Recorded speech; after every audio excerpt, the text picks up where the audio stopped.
wa rahmatullahi wa barakatuhu. Welcome to grammar class students. I think you all are very familiar with stories, novels, and describing incidents, right? So what do you do when you're narrating a story or when you're conveying some message to your friend or anybody? What is the best part? You add on new words to that and you make it very interesting. Moreover, you start bringing comparisons in that, right? So what do you think these comparisons are? And what do you think the words you're using to narrate those particular stories will relate with?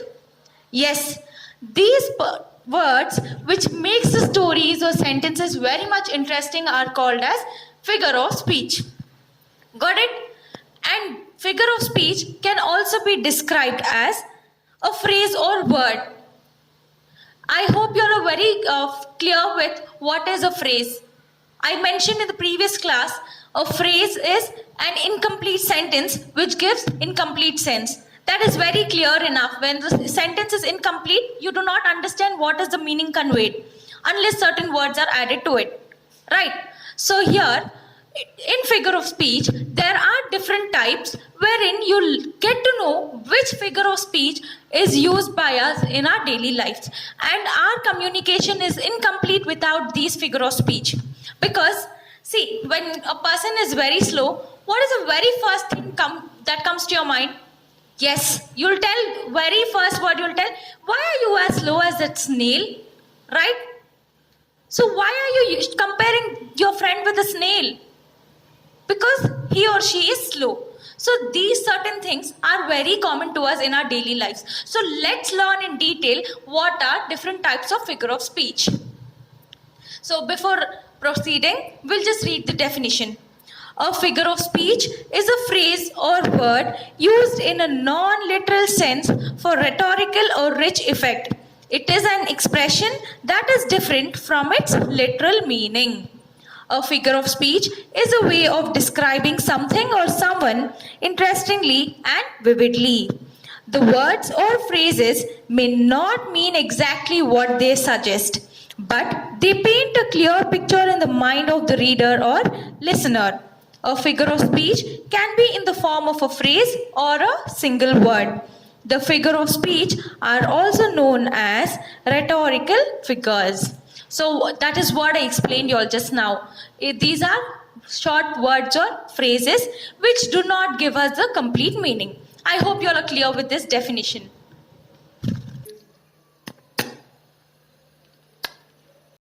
So here, the first figure of speech is simile. It is not smile, it is simile. So what is a simile? As I told, you always have that, it's human tendency to keep comparing ourselves with others, right? So we have a direct comparison telling, she's so tall, she's as tall as coconut tree. We have direct comparison with each other. So these direct comparisons are called as simile. But when the figure of speech simile is used in a statement, you'll always find the word as with what tall as white as dark as. These are certain phrases which are used when you're using the figure of speech simile. For example, as blind as a bat. This is very common, no? It's a very common simile which is used in our daily life. If you walk blindly on the road, they'll not tell you a blind man. They'll directly tell you, you are acting as blind as a bat. Clear? And moreover, it can be described as a figure of speech in which two things are directly compared. We use the word like or as to make the comparison. For example, as dark as the night, as cool as cucumber, fought like cats and dogs. See here, we read 3 examples. In first 2, we found the words like as dark as cool as. And in third one, we are finding fought like. So the words as and like. If you find these 2 words in comparison, it is very clear that it is simile. The figure of speech is simile. So let's read few examples. As blind as bat, already told. As cold as ice. As dry as a bone. As deaf as a post. As cunning as a fox, very commonly used, right? As cool as a cucumber. As black as coal. Don't get confused with black and dark. Got it? Black is compared with coal. Dark is compared to night. Clear? And then we have as fresh as a daisy, as fit as a fiddle, as flat as a pancake, and so on. Clear? Yes.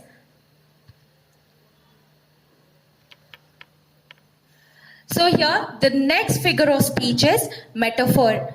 So metaphor is also nothing but comparing. Now there's a big confusion.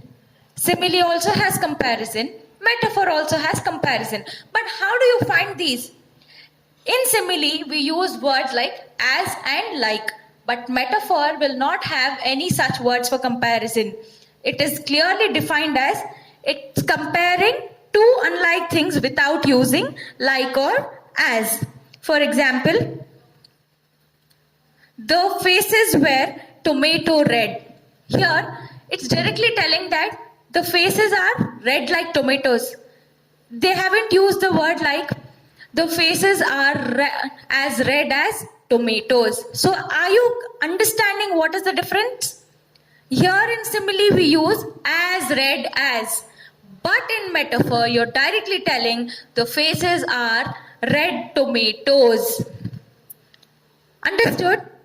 Yes? Okay. So let's read few more examples on metaphor. For example, when your siblings are fighting at home, what is the very first thing you hear from your mother? You act like zoo animals, right? So how is it told? Mother will not directly tell animals. She'll tell, this house is a zoo. So what will you understand? Yes, she's trying to tell you that you all are behaving and screaming like animals. So did she tell like zoo? She is directly telling this house is a zoo. So here, examples like having two left feet. Here the meaning is you are a bad dancer. Instead of hurting somebody, you can just tell having two left feet. And then to get cold feet.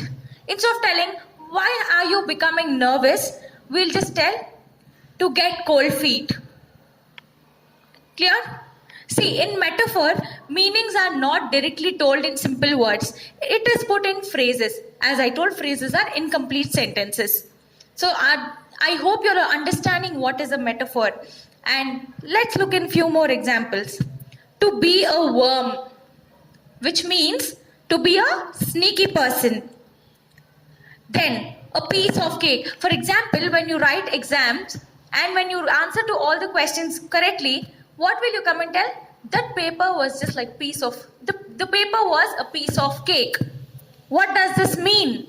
This means this paper was very easy. So the piece of cake means very easy. See, this is how you trick people. Understanding? And last one, to look daggers. This means to glare angrily. Now somebody will tell, if you're staring at your friend, nobody will tell she's looking at you with an angry side. They'll tell, I think she looks daggers at you. Which means she's looking with an angry side. Clear? Okay.